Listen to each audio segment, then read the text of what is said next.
श्री शिवाय नमस्तुभ्यम।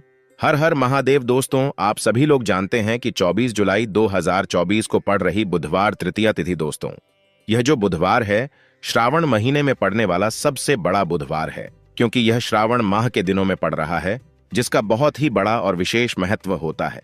और ऐसा दिन पूरे साल में सिर्फ एक ही बार आता है। और दोस्तों, आप सभी लोग जानते हो कि बुधवार का अगर सबसे बड़ा कोई उपाय है तो वह एक छुटकी हल्दी वाला उपाय है।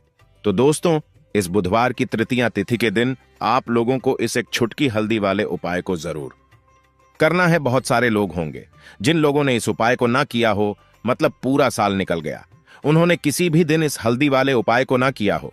पर दोस्तों, आपके पास एक आखिरी मौका बचा हुआ है, जो कि 24 जुलाई के दिन। तो इस दिन आप लोगों को इस वाले उपाय को जरूर कर लेना है, भले ही आपने पूरे महीने भर इस उपाय को ना किया हो। पर अगर आपने इस श्रवण महीने के बुधवार के दिन अगर इस वाले उपाय को कर लिया, तो आपको इस उपाय को करने का वह फल मिलेगा जिसकी आपने कभी कल्पना भी नहीं करी होगी। इसीलिए आप लोग इस वाले उपाय को एक बार जरूर कर लेना, ताकि आप लोगों के हाथ से यह मौका ना जा सके और आपको इस उपाय को करने का फल मिल सके। दोस्तों, यह उपाय पंडित जी ने अपनी अभी की ही शिव महापुराण की कथा में बताया है, जिस उपाय को आज हम आपको बहुत अच्छे से समझाने वाले हैं। इस वीडियो को देखने के बाद इस उपाय को समझने के लिए आपको कोई और वीडियो को देखने की जरूरत नहीं पड़ेगी। तो चलिए दोस्तों, उपाय को शुरू करते हैं। देखिए, यह इस श्रावण महीने के बुधवार के दिन यह इतना खास होता है, इतना महत्वपूर्ण होता है। देखा है, कभी कभी बड़े बड़े पूजा पाठ अनुष्ठान से जो मनोकामना पूर्ण नहीं होते, वह श्रावण महीने के दिन एक छोटे से उपाय करने से ही आपकी मनोकामना पूर्ण हो जाती है। और बहुत सारे लोगों ने इस उपाय को किया भी है और उनको इस उपाय को करने का फल भी जरूर मिला है। अगर आप लोग भी इस उपाय को करना चाहते हैं, तो आप इस उपाय को पहले अच्छे से समझ लेना, सुन लेना, उसके बाद करना। आपको इस उपाय का फल जरूर मिलेगा।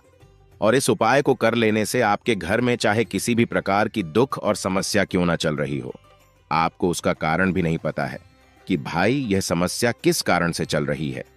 उसका कुछ भी कारण हो सकता है, जैसे पितृदोष हो सकता है या किसी भी तरह का मंगल दोष भी हो सकता है। तो इस दिन आप लोगों को यह वाला उपाय कर लेना है। यह एक ऐसा उपाय है जिस उपाय को अगर किसी विशेष दिन पर किया जाए, तो भाई उस विशेष दिन का जो है वह तो हमें मिलता ही मिलता है। पर हमने उस दिन पर इस उपाय को किया है तो हमें उससे भी बड़ा फल मिलता है, और फल बहुत जल्दी मिलता है, क्योंकि आप इस उपाय को बहुत ही बड़े और विशेष दिन पर कर रहे हो। तो चलिए अब उपाय के बारे में बात करते हैं। लेकिन उससे पहले आप लोगों को यह जानना आवश्यक है कि आखिर यह उपाय किस समय करना है, किसको करना है और कैसे करना है। तो चलिए हम आगे आपको वीडियो में एक एक करके बता देते हैं।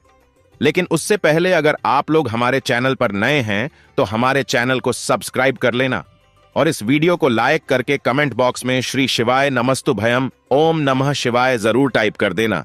तो दोस्तों, इस हल्दी वाले उपाय को हमें इस बुधवार के दिन कैसे करना है, किसको करना है, किस समय करना है और कहां पर करना है, यह सारे सवालों के जवाब आपको इस वीडियो में मिल जाएंगे। और जो यह वीडियो देखेगा भाई, उसको एक छुटकी हल्दी वाला उपाय जरूर करना चाहिए, क्योंकि इस दिन हल्दी का भी बहुत ही बड़ा और विशेष महत्व होता है। और जब बात आ जाए हल्दी के उपाय की, तो यह सोने पर सुहागा वाली बात हो जाती है और यह एक बहुत ही बड़ा उपाय हो जाता है इस श्रावण बुधवार का। तो अब दोस्तों, इस एक छुटकी हल्दी वाले उपाय को आखिर करना किसको है, सबसे पहले हम लोग वो बात जान लेते हैं।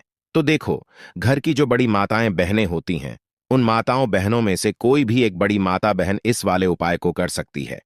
और दोस्तों, अगर आप चाहे तो अपने घर में से सभी सदस्यों को भी इस उपाय को करवा सकते हैं। अगर किसी व्यक्ति की खुद की कोई मनोकामना है, खुद की कोई दुख और परेशानी है, जो कि वह अपने लिए ही करना चाहता है, इस वाले उपाय को तो वह खुद अपने लिए भी कर सकता है। बाकी अगर कोई घर में से ऐसा है जो कि अपने पूरे घर परिवार की सुख और शांति के लिए यह वाला उपाय करना चाहता है, तो भाई वह भी कर सकता है। उसमें भी कोई दिक्कत वाली बात नहीं है। कहने का मतलब यह है कि इस उपाय को हर एक सदस्य भी कर सकता है, और पूरे घर परिवार के सदस्य के लिए घर की बड़ी माताओं बहनों में से कोई एक माता बहन भी कर सकती है। माताएं बहनें अगर घर में उपस्थित ना हो या वह यह वाला उपाय ना कर पा रही हो, तो फिर घर का कोई बड़ा सदस्य भी इस हल्दी वाले उपाय को कर सकता है, चाहे फिर वह पुरुष ही क्यों ना हो। उसमें कोई भी दिक्कत वाली बात नहीं है।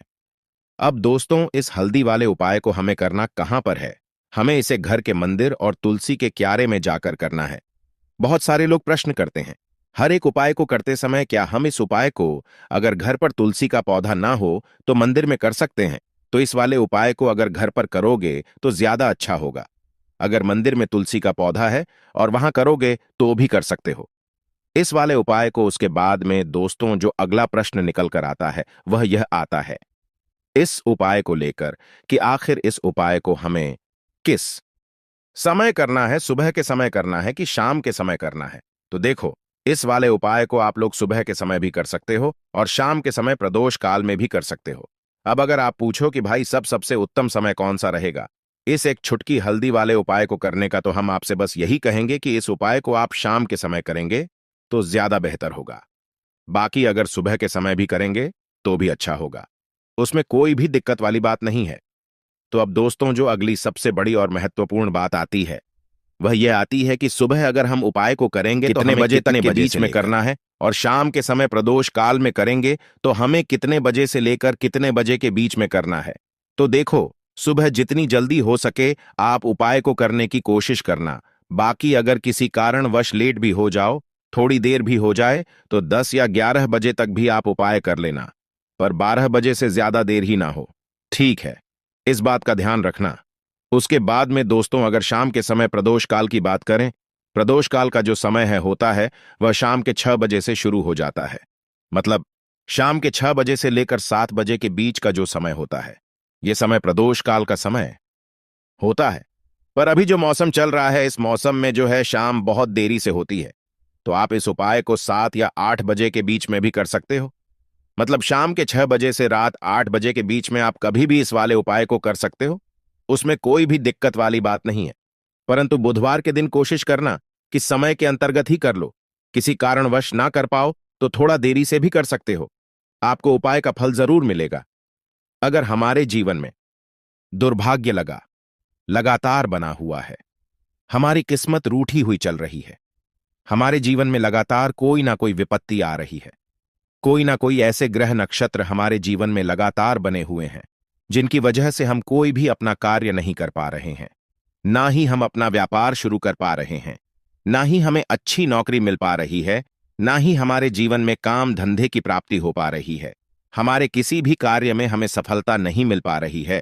तो पूज्य गुरु जी ने कहा कि आपके जीवन में भी अगर इनमें से किसी भी प्रकार की समस्या चल रही हो तो आपको श्रावण मास में पड़ी डीडीएचने वाली बुधवार तृतीया तिथि में यह विशेष उपाय जरूर कर लेना चाहिए। तो चलिए जानते हैं इस विशेष उपाय के बारे में, लेकिन उससे पहले एक प्रार्थना है। अगर आप चैनल पर नए हैं तो कृपया चैनल को सब्सक्राइब अवश्य कर लें। देखिए, यह वीडियो बहुत ही ध्यान से सुनिए, क्योंकि इस वीडियो में जो उपाय आपको बताए जाए वह आपको श्रावण मास में पड़ी डीडीएचने वाली बुधवार की तिथि में ही करने हैं। इस तृतीया तिथि में अगर हम लोग यह उपाय कर लेते हैं, तत्व पूज्य गुरु जी ने अपनी शिव महापुराण की कथा में कहा कि आपके जीवन से इन सारी समस्याओं का अंत हो जाएगा और आपको भी धन धान्य की प्राप्ति होगी। देखिए, सबसे पहले आप इस बुधवार को एक कार्य करेंगे। आप सुबह जब भी उठेंगे तो अपने स्नान वाले जल में थोड़ी सी हल्दी जरूर मिला लेंगे। आप सभी जानते हैं कि सावन का महीना चल रहा है और यह महीना समर्पित होता है भगवान महादेव को, माता लक्ष्मी को और माता तुलसी जी को। इसलिए अगर आप हल्दी वाले जल से स्नान करते हैं तो पूज्य गुरु जी ने कहा कि इससे आपका दुर्भाग्य समाप्त होता है, आपकी रूठी हुई किस्मत जागती है और आपके भी सौभाग्य में वृद्धि होती है और आपका गुरु ग्रह मजबूत होता है। अब जानते हैं गुरु जी द्वारा बताए गए पहले खास उपाय के बारे में। इस उपाय के लिए आपको 2 हरी इलायची ले लेनी है, फिर इसी के साथ साथ आपको ले लेना है एक दीपक। आप मिट्टी का भी ले सकते हैं, और आप अपने घर पर अगर आटा मढ़कर उसका दीपक बनाते हैं तो उसका भी दीपक आप तैयार कर सकते हैं। इस दीपक में आपको घी का इस्तेमाल करना है और साथ ही साथ लंबी रुई की बत्ती का प्रयोग करना है। देखिए, इस उपाय को बहुत ही ध्यान से समझिए, क्योंकि यह उए महादेव को भी बहुत प्रिय है और माता लक्ष्मी को भी बहुत प्रिय है। देखिए, अब सबसे पहले आप एक काम करेंगे। आप यह दीपक लेकर अपने घर के मंदिर के सामने पहुंच जाएंगे।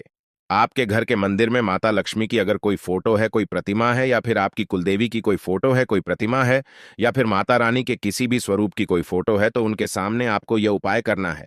आधा उपाय आप अपने घर के मंदिर में करेंगे और आधा शिवालय में जाकर करेंगे। इसलिए आपको यह उपाय बहुत ही ध्यान से समझना है। देखिए, अब माता रानी के सामने सबसे पहले आप थोड़े से चावल डाल दीजिए और उन्हीं चावलों के ऊपर यह दीपक रख दीजिए। इस दीपक को रखने के बाद इसमें थोड़ी सी आप पिसी हुई हल्दी डाल दीजिए। थोड़ी सी शुद्ध पिसी हुई हल्दी इस दीपक में डाल दीजिए। उसके बाद आप यह दीपक प्रज्वलित कर दीजिए और वहीं दीपक के सामने बैठकर, यानी माता रानी के सामने बैठकर, आप कम से कम 11 बार या 21 बार या 51 बार या 8 बार, जितना भी आपके पास टाइम हो उतनी बार आप ओम महालक्ष्मी नमः इस मंत्र का स्मरण कर लीजिए। मंत्र का स्मरण करने के बाद आपके पास जो 2 हरी इलायची है, उनमें से एक हरी इलायची आपको इसी दीपक में डाल लेनी है और माता लक्ष्मी से प्रार्थना कर लेनी है कि मेरे जीवन में जो धन धान्य की कमी चल रही है, मेरे जीवन में जो सौभाग्य में वृद्धि नहीं हो पा रही है, दुर्भाग्य लगातार बना हुआ है, तो आपके जीवन में धन से संबंधित जो समस्या चल रही है उसको दूर करने के लिए माता रानी से प्रार्थना कर लेनी है। फिर इसके बाद आपको यह दूसरी हरी इलायची और थोड़ा सा शहद लेकर पहुंच जाना है शिवालय। देखिए, यह उपाय आप शाम के समय में ही करेंगे। शिवालय पहुंचने के बाद इस दूसरी हरी इलायची को आप शहद में डुबो लेंगे। चारों तरफ से इस हरी इलायची में शहद लगा लेंगे और फिर यह हरी इलायची आपको शिवलिंग के ऊपर समर्पित कर देना है। शिवलिंग के सामने बैठकर आपको महादेव से प्रार्थना कर लेनी है कि आपके जीवन में धन से संबंधित कोई समस्या चल रही है या आपकी कोई विशेष मनोकामना है जो परिपूर्ण नहीं हो पा रही है, तो महादेव से उस मनोकामना को परिपूर्ण करने के लिए प्रार्थना कर लेनी है और श्री शिवाय नमस्तुभ्यम या फिर ओम नम शिवाय का कम से कम 8 बार जाप करने के बाद फिर वापस अपने घर आ जाना। पूज्य गुरुजी ने कहा कि अगर आप इस बुधवार तृतीया तिथि में इस अचूक उपाय को कर लेते हैं तो आपके जीवन से भी धन की समस्या हमेशा के लिए समाप्त हो जाएगी और आपको भी माता लक्ष्मी की कृपा प्राप्त होगी।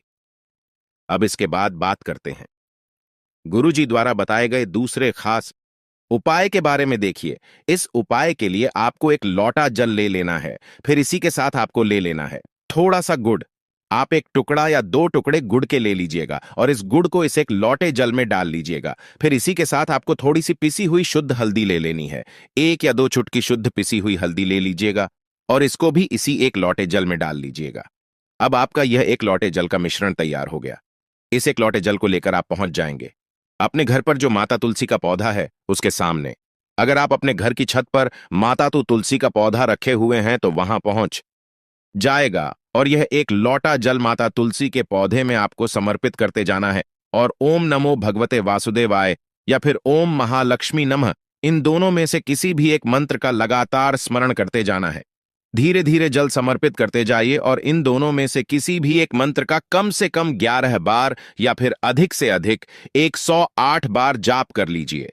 फिर वहीं तुलसी जी के पौधे के सामने बैठकर आपके जीवन में जो धन धान्य से संबंधित समस्या चल रही है या फिर आपके घर में बहुत ज्यादा लड़ाई झगड़ा होता है, शांति नहीं है, आपके जीवन में दुर्भाग्य आपके जीवन में है, आपकी किस्मत आपसे रूठी हुई है, तो इन सभी समस्याओं के लिए माता तुलसी से और भगवान नारायण से और महादेव से प्रार्थना कर लेनी है और फिर उसके बाद वापस आ जाना है।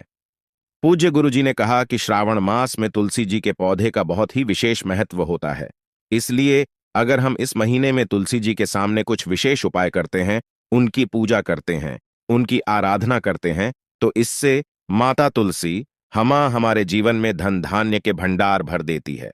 हल्दी समर्पित करने से माता तुलसी हमसे अति शीघ्र प्रसन्न होती है। इसलिए हल्दी आपको इसे एक लोटे जल में जरूर मिलानी है। तो चलिए बढ़ते हैं अगले उपाय की ओर। देखो, यदि आपके जीवन में आर्थिक संकट बहुत अधिक हो रहे हैं, धन की समस्या लगातार जीवन में बनी हुई है, एक एक रुपयों को प्राप्त करने के लिए आपको बहुत अधिक कैडीडीडीए मेहनत कर रहे हैं, तो आज रात्रि में सोने से पहले आपको यह एक चमत्कारी दीपक का उपाय अवश्य करना है। या फिर यदि आपका जो व्यापार है, बिजनेस है, दुकान है, वह अच्छे से नहीं चल पा रही है, तो आज रात्रि में इस विशेष दीपक का उपाय आपको अवश्य करना चाहिए। देखो दोस्तों, दीपक हमारे घर में सभी नकारात्मक शक्ति को बाहर करता है। यह उपाय आपको साल में केवल एक बार करने का ही मौका मिलता है, केवल और केवल बुधवार तृतीया पर ही इस उपाय को किया जाता है। देखिए, इस उपाय के लिए आपको तुलसी जी की जो सूखी लकड़ी होती है उसे ले लेना है। देखिए दोस्तों, यदि आपके पास पुरानी तुलसी जी की लकड़ी है तो उसे आप ले सकते हैं, और यदि आपके घर में तुलसी जी जो लकड़ी है वो सूखी हुई है तो उसकी लकड़ी आप तो डीडीए करके इस्तेमाल कर सकते हैं। लेकिन आपको ध्यान रखना है कि सूर्यास्त से पहले पहले ही आपको ये जो तुलसी जी की लकड़ी है इससे अवश्य ही तोड़ लेना है। तो इस उपाय के लिए आपको सबसे पहले तो एक मिट्टी का दीपक लेना होगा। आप चाहे तो आटे का दीपक भी ले सकते हैं, क्योंकि आटे का दीपक सभी दीपक में सर्वोत्तम माना गया है। इस दीपक के अंदर आपको शुद्ध घी का प्रयोग करना होगा और इससे दीपक के अंदर अपने जो तुलसी जी की लकड़ी ली है उसे भी रख देना है। लेकिन यह जो तुलसी जी की लकड़ी है इसमें आपको चारों तरफ अच्छे से घी लगा लेना है। देखिए, गुरुजी ने बताया है कि जो तुलसी जी की लकड़ी है यदि आप उपाय करते हैं और बहुत ही शीघ्रता से जल जाती है तो इसके लिए आपको एक कार्य करना है। आपको थड़ी सी रुई ले लेनी है और उससे रुई को आपको जो तुलसी जी के अपने लकड़ी ली है उस पर अच्छे से चारों तरफ लपेट देनी है। तुलसी जी की लकड़ी के ऊपर रुई लपेटने के बाद इसे आपको पूरा घी के अंदर डुबो लेना है। अब इसे आपको बाती के रूप में प्रयोग करना है। अब दोस्तों, इस दीपक को आपको प्रज्वलित कहाँ करना है? तो इस दीपक को आपको या तो भगवान विष्णु के सामने प्रज्वलित करना होगा, या फिर आपको भगवान श्री राम के सामने प्रज्वलित करना होगा, या फिर भगवान कृष्ण के सामने, यानी कि भगवान विष्णु के जो भी अवतार हैं उनके सामने आप ये दीपक प्रज्वलित कर सकते हैं, या फिर आप इससे दीपक को माता तुलसी जी के सामने भी प्रज्वलित कर सकते हैं। पूज्य गुरुजी ने बताया है कि जो भी व्यक्ति इस प्रकार से तुलसी जी की डंडी से दीप दान कर देता है उसके जीवन में कभी भी धन की समस्या नहीं होती है। इसीलिए आपको यह पूरे साल में केवल एक बार ही मौका मिलता है। श्रावण माह में इस उपाय को करके देखना, आपकी सभी इच्छा जरूर पूर्ण होगी। यह जो उपाय है रात्रि में सोने से पहले करना है। देखो दोस्तों, आज की इस वीडियो में हमने आपको 3 से 4 महा उपाय बताए हैं जो आपको बुधवार के दिन करने हैं। उपाय को करते समय कोई भी गलती नहीं करनी है। अगर आपको हमारा वीडियो पसंद आया हो तो वीडियो को एक लाइक जरूर करें और कमेंट बॉक्स में लिखें, हर हर महादेव।